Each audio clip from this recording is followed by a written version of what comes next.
¿Qué tal? ¿Cómo estás? Bienvenidos. Aquí estamos en Panorama como todas las semanas, en Canal de Noticias 24/7.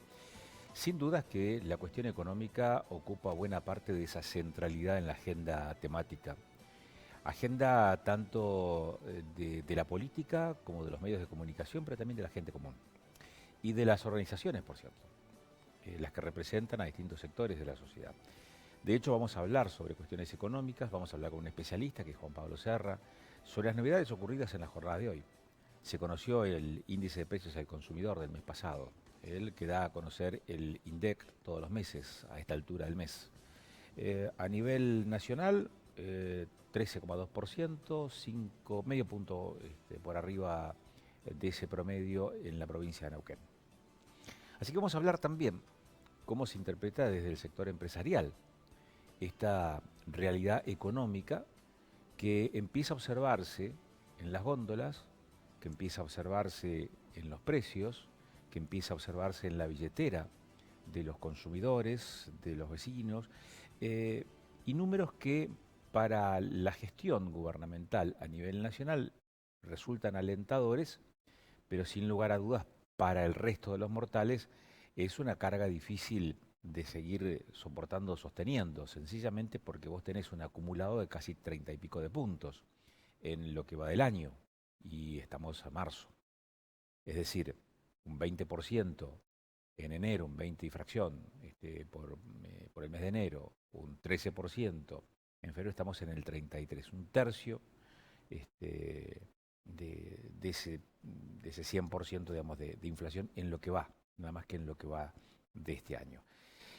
Hay rubros en donde se ha notado mucho más y hay un interés por parte del gobierno nacional de empezar a incidir en los precios que estima la gestión nacional están sobredimensionados por una actitud precautoria, si se quiere, de los formadores de precios, que en su momento decidieron o tomaron la decisión de, no sé si el término sería inflarlos, pero es decir, prevenir situaciones posteriores con una cotización cambiaria que los pueda llegar a perjudicar en términos de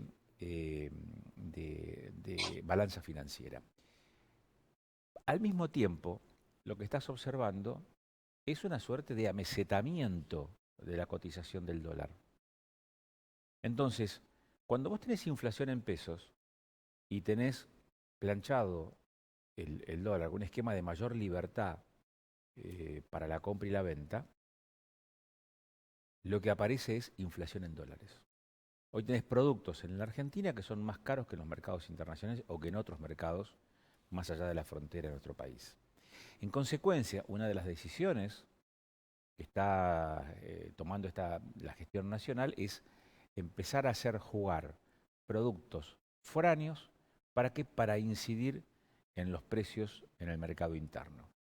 Recientemente hubo una reunión de Nación, de Economía, de técnicos de Economía, del Ministerio de Economía de la Nación, con las principales cadenas de hipermercados que operan en la Argentina, también en este sentido, en el sentido de decir, bueno, hay que empezar a temperar esos precios y a ubicarlos en su real dimensión. ¿Cuál es esa real dimensión? Nosotros no lo sabemos. ¿Lo saben los formadores de precios? Quizás. ¿Lo sabe el gobierno? No lo sabemos. Este es el cuadro de situación. Vamos a hablar con un economista y también vamos a hablar con el presidente de la Cámara de Comercio de Neuquén, porque por si todo esto fuera poco, desde Nación te dicen plata no hay. Por lo tanto, no hay obra pública, no hay fondos fiduciarios para sostener determinados gastos o erogaciones que hasta aquí eran sostenidos desde ese ámbito, pero que se sostenían merced a la emisión monetaria, y la emisión es algo que se frenó en aras de alcanzar el déficit cero. Por lo tanto, lo que tenés es un efecto cascada para con las otras organizaciones estatales subnacionales, es decir, provincias y municipios.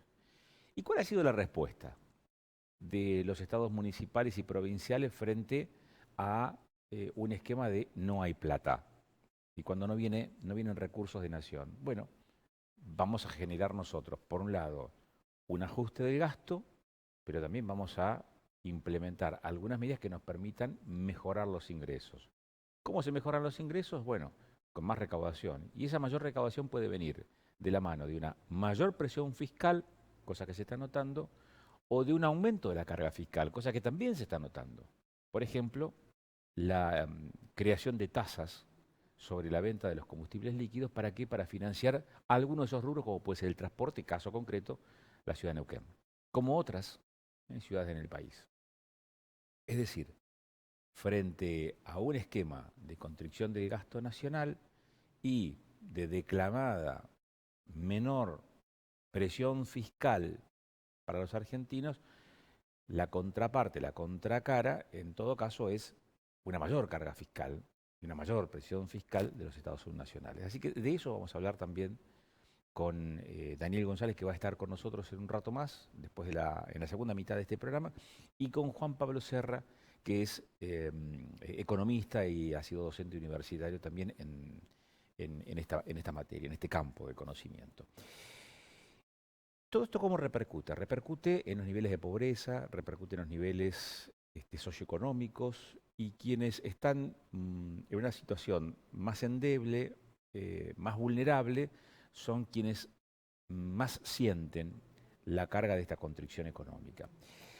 Vamos a ocuparnos en esta primera mitad de Panorama de hablar con Alberto Capellán, de la Fundación CONIN, porque vienen haciendo una tarea desde hace una semana y un poquito más, muy interesante de relevamiento de datos sobre desnutrición aquí en la zona. Particularmente lo están haciendo en Cipolletti, donde llevan ya, como te decíamos, una semana trabajando en distintos barrios de la periferia cipoleña.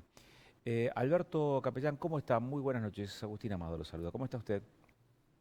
Muy bien, buenas noches. Bueno, ¿qué le dicen estos primeros resultados, estos primeros números de ese sondeo que vienen haciendo desde la semana pasada en barrios cipoleños respecto de desnutrición?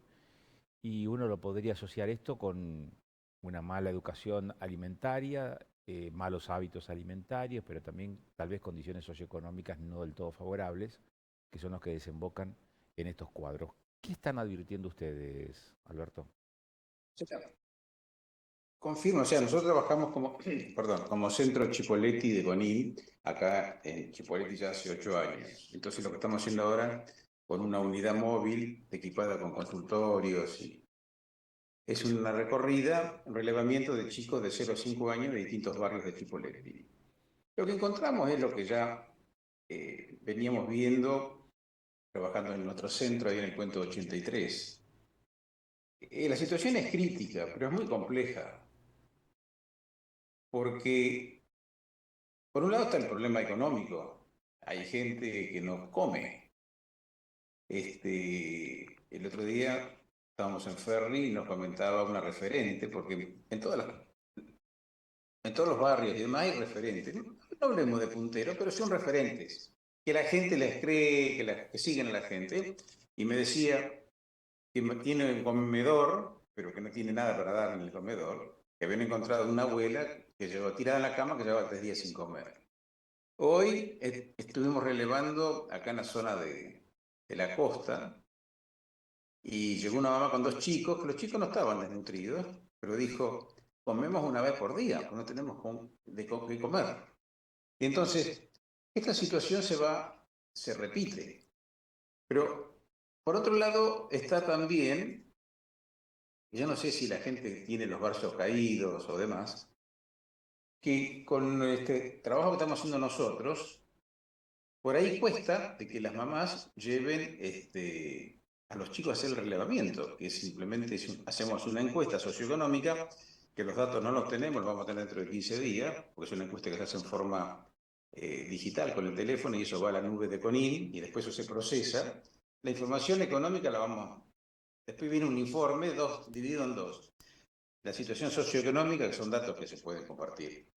Y después vienen encapsulado la información de cada chico, porque eso viene siendo como una historia clínica y eso no se puede divulgar.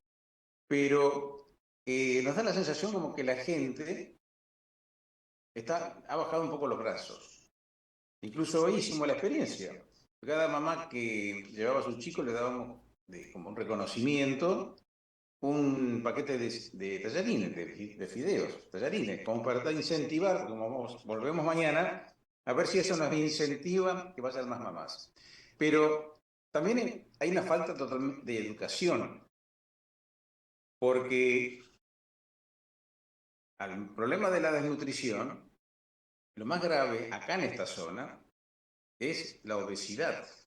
Hay un dato que se desconoce, pero yo lo he leído por ahí, de antes de la pandemia, que Perú y Argentina son los países con mayor índice de obesidad de América Latina.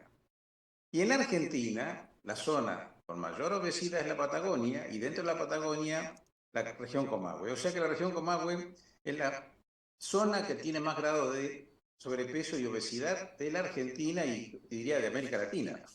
Ahora, no hay educación, no hay hábitos, pero eso tiene que nacer del colegio, del jardín, de la escuela. Si ustedes se acuerdan, cuando empezamos, nosotros que somos más grandes, empezaron hace ya algunas décadas con el tema del medio ambiente, que había que cuidar el medio ambiente, nos parecía, que nos contaban los chicos, parecía algo raro, eso se instrumentó. Pero en los cambios de hábito no se logran de un día para otro, y ahí falta muchísimo también. O sea, este es un panorama muy complejo y que yo veo que no se está encarando en forma global, en forma íntegra. Si no, vamos nosotros, tratamos de reparar, de sanar a los chiquitos desnutridos, porque es gravísimo, si no la desnutrición, los daños que provoca que son irreversibles, que lo estamos viendo dentro de la violencia. Yo quisiera, dentro de la violencia que hay, por ejemplo, en el conurbano, de esos adolescentes, cuánto han sido desnutridos en sus primeros 1000 días de vida. Pero bueno, es un sistema bastante complejo el que tenemos hoy. Alberto, ¿y cuál es digamos, las posibilidades que tiene la organización que ustedes integran, no solamente de elaborar un diagnóstico, sino también de empezar a trabajar en el diseño de las estrategias, esas a las que apelar para revertir situaciones de estas características, a las que describía recién? Bueno, CONIL de por sí establece estrategias y distintas tareas, o sea, pero nos encontramos que todo lo que nosotros hacemos lo hacemos gracias a las donaciones de la sociedad. Tenemos que tener espacio físico, contratar profesionales, y estamos en una etapa que incluso creo que mañana pasado nos va a visitar el intendente, Rodrigo Butera, que tiene muy buena onda y muy buena predisposición. Que le hemos pedido, si trabajamos en equipo, que estamos trabajando, pero si nos dan una mano un poco más para conseguir más dinero para contratar full time profesionales, no estamos hablando muchos, 3 o 4, aparte del trabajo específico que hacemos con los niños y las mamás una vez por semana, lo otro que queremos hacer, que ya CONIN lo está haciendo en Mendoza y lo hacen otros centros del país, es formar un equipo de formación, no dentro del centro, sino para salir a dar talleres, a capacitar, no capacitar, que la gente entienda cuál es el problema de la alimentación. Me decía el que tenía una referente, pongo un ejemplo. El problema que hay en la obesidad está generado por el consumo de harinas, fundamentalmente. Mala nutrición también. ¿Y por qué? Y porque le dan a la harina, hacen tortas fritas, hacen pan y le dan las pastas. Yo le decía a una referente, que es una señora con cierto peso, del tema, digo, con lo que cuesta 1 kilo de harina, pueden comprar, no sé, arveja, lo que sea. Y es algo sano. Ay, si me saca las harinas me muero, me dijo. Y es una referente barrial. Pero bueno, falta de educación. Ahora, eso hay que implementarlo también en las escuelas. Por ejemplo, CONIN siempre se dedicó, ha sido y se dedica, el leitmotiv son los desnutridos, de 0 a 5 años. Pero a raíz de esta cantidad de obesos y sobrepesos que hay, se desarrolló el año pasado un método para trabajar con chicos de 5 a 12 años, o sea, todo el periodo de la escuela primaria. Lo han aplicado en Mendoza y a nosotros nos han habilitado que comencemos a trabajar, a pensar algo para empezar a trabajar. Ahora, este enfoque de los obesos es cambio de hábito, es un cambio de hábito. Ahora, por supuesto, contra eso viene el tema de los mercados, de las fábricas de productos alimenticios, que no les conviene que se hable de eso, pero también pasaba con el cigarrillo, sin embargo esa batalla se ganó. Pero eso tiene que ir acompañado del sistema, porque nosotros podemos ir dar clases, dar charlas, dar talleres barriales, pero si eso no se acompaña después con políticas de Estado, es muy difícil, es muy difícil. Y acá lo que faltan son políticas de Estado. Ujú. Eh, Alberto, y los primeros sí, números, ¿qué le indican a ustedes de este relevamiento que vienen haciendo? o sea, para determinar si un chico es desnutrido, se toman, hago esta aclaración porque esta conversación la tendríamos que continuar dentro de 20 días. Sí. En la encuesta socioeconómica esta que se hace es muy completa y además ahí se van volcando los datos que van tomando la nutricionista o la pediatra de cada criatura, o sea, peso, estatura, talla, la edad, juegan un montón de factores y eso después se procesa de acuerdo a la Organización Mundial de la Salud y demás, y ahí arroja cuántos chicos desnutridos hay. Entonces, en el relevamiento que se hace ahora, inmediatamente hay una franja de desnutridos que aparece, pero después hay muchos chicos que se llaman de baja talla, que algunos pueden estar desnutridos y otros no. Y eso va a surgir del procesamiento de esta información. Eso lo vamos a tener dentro de 15 días. Ujú. Pero hace 4 años, justo antes de la pandemia, la primera quincena de marzo también, como ahora, nos había dado que el 18% de los chicos relevados eran desnutridos y el 22% tenían sobrepeso u obesidad. Yo, por lo que vamos viendo, yo creo que estamos en un 30% de desnutridos. Y tiene una lógica. La situación económica es peor. Si vos me dejas 2 minutos, yo explico la historia de Conin Chile, porque Conin, el proceso de Conin arranca en Chile. El fundador elaboró el proceso en Chile. Y es importante lo que pasó en Chile y acá que no se ha logrado todavía. Que no sé si me das 2 minutos, lo explico rápidamente. Le doy menos, un minuto, está apelando a su capacidad de síntesis porque tengo otro entrevistado en línea esperándonos. 1 minuto. Al final de la época de Pinochet, Chile tenía el mayor índice de muerte infantil de América Latina. Sí. Eso se asocia también con la desnutrición, porque un chico desnutrido no tiene defensa, entonces se agarra cualquier enfermedad y se muere. Y el fundador de CONIN, el creador de CONIN, todavía vive, tiene 97 años, Mockenberg, va al gobierno y le dice, mire, la solución es esto, aplicar este método. Pero necesitamos medios, necesitamos tener edificios, poder contratar profesionales, tener los profesionales. Entonces el gobierno, yo les digo Pinochet, de Pinochet, asume trabajar en equipo. Y entonces hizo hospitales, hizo centros con IN, o todo. Cuando se va Pinochet, hasta hoy, eso sigue siendo política de Estado, o sea, ha habido gobierno de izquierda y de derecha, y hoy Chile es el país que menos índice de muertes infantiles tiene, y los hospitales que hicieron para internar chicos desnutridos lo están transformando en hospitales pediátricos comunes, y es el país con menor índice, prácticamente no tiene chicos desnutridos. Y termino. Abel Albino, que es el fundador de CONIN, que también vive, es nuestro, digamos, nuestro jefe, Sí. digamos, comenzó en Mendoza y llegó a un punto que necesitaba edificio, necesitaba contratar gente, y un gobernador de ese momento, la historia que te voy a contar, lo llama y le dice, Albino, ¿qué necesitas? Y Albino le dice, necesito esto. Metele a Albino que yo te voy a apoyar. Y Albino salió, prendó el auto, hipotecó la casa, se metió todo, pero la plata no venía. Entonces, cuando vuelve a verlo el gobernador, ¿qué le dice? No, escúchame, yo esto lo hice a propósito para hacerte desaparecer porque vos me afectás políticamente. Bueno, esa es la realidad argentina. No tenemos política de Estado. Esa es la realidad hoy. Dependemos que en Salta, por ejemplo, cuando estaba Urtubey, se aplicó esta combinación de gobierno y CONIL. Y empezó a funcionar bien, pero se fue Urtubey, cambió el gobernador, la línea política, y a CONIL lo echaron. Claro. Directamente lo No, echaron de Salta. Hoy en Salta hay un centro CONIL. Ahí está el problema. Si el- no sigamos política de Estado y que independientemente de quién esté, se continúe, es muy difícil. Es Alberto, muy difícil. Gracias por la gentileza. Seguiremos en contacto. Y acá termino. Sí. ¿Cómo? Gracias por estos minutos. Se me cortó. Sí, gracias por estos minutos. Tengo a Juan Pablo Serra esperándonos en la otra línea. Le agradezco mucho la gentileza. Vamos a estar charlando en las próximas semanas para ver cómo continúa este relevamiento. Y es muy interesante esto que decía recién de las políticas de Estado. Gracias, Alberto.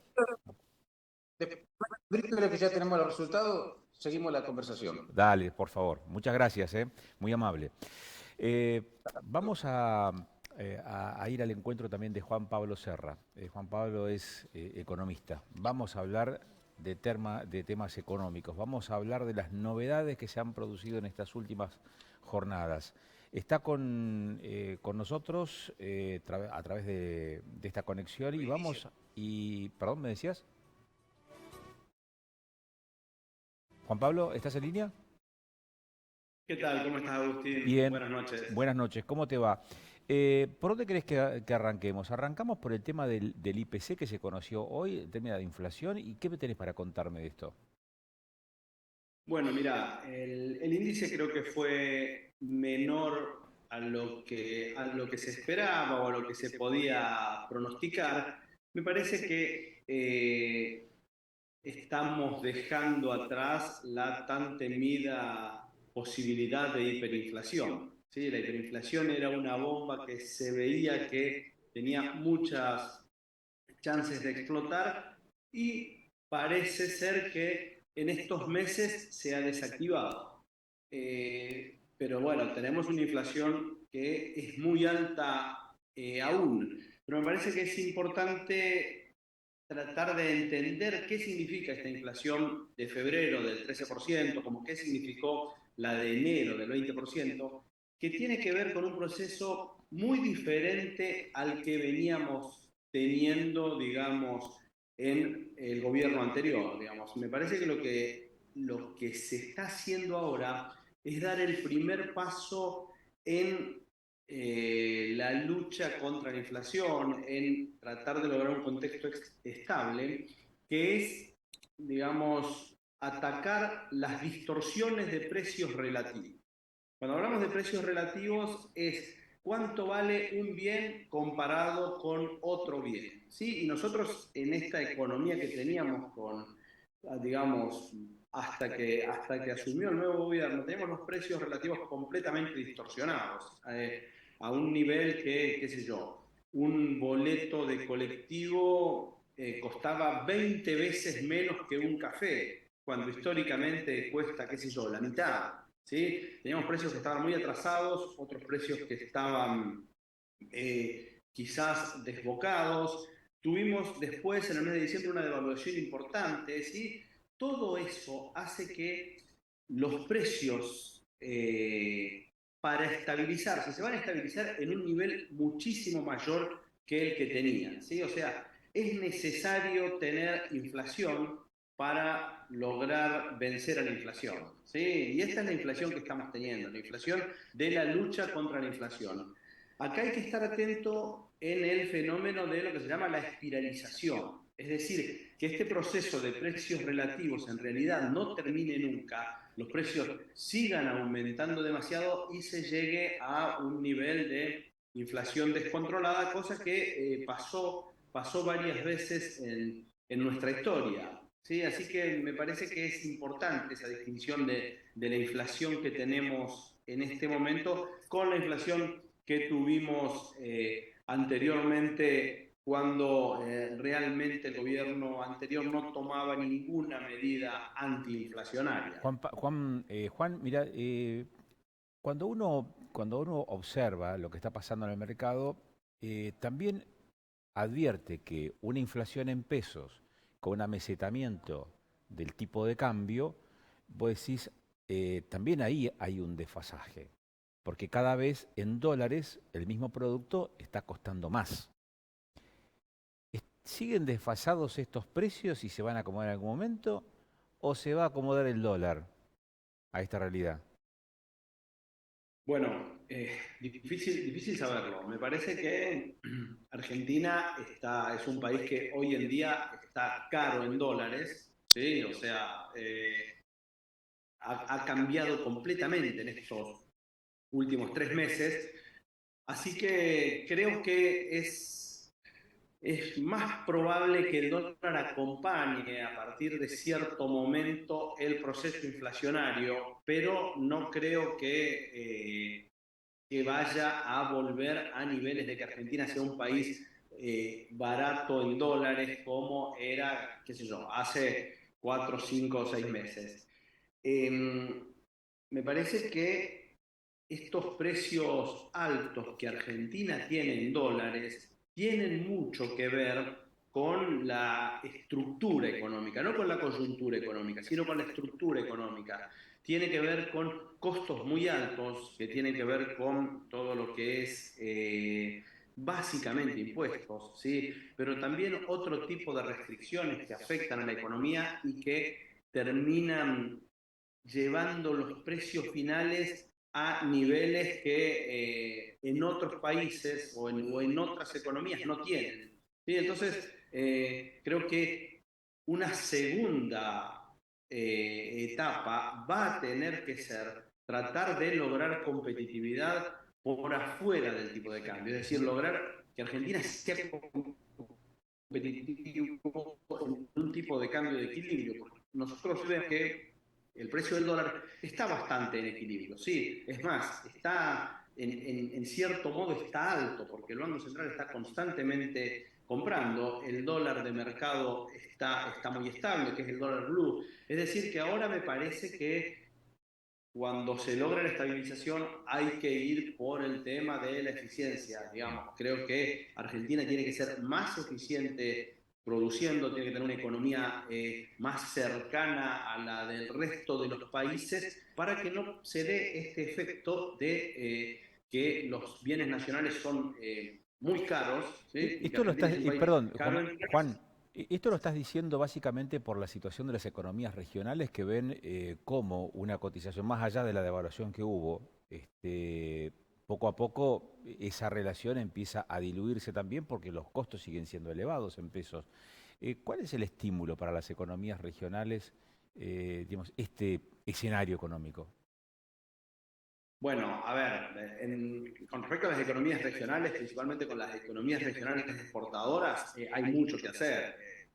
Por ejemplo, eliminar retenciones, tratar de lograr facilitar todo lo que es el comercio exterior. Pero más allá de las economías regionales, me parece que todos los sectores de la economía están afectados por una carga impositiva realmente importante que termina distorsionando los precios finales de una manera que en otros lugares no existe y con impuestos completamente distorsivos, como por ejemplo el impuesto a los ingresos brutos que en cascada va grabando toda una cadena productiva y lo único que se logra es falta de competitividad.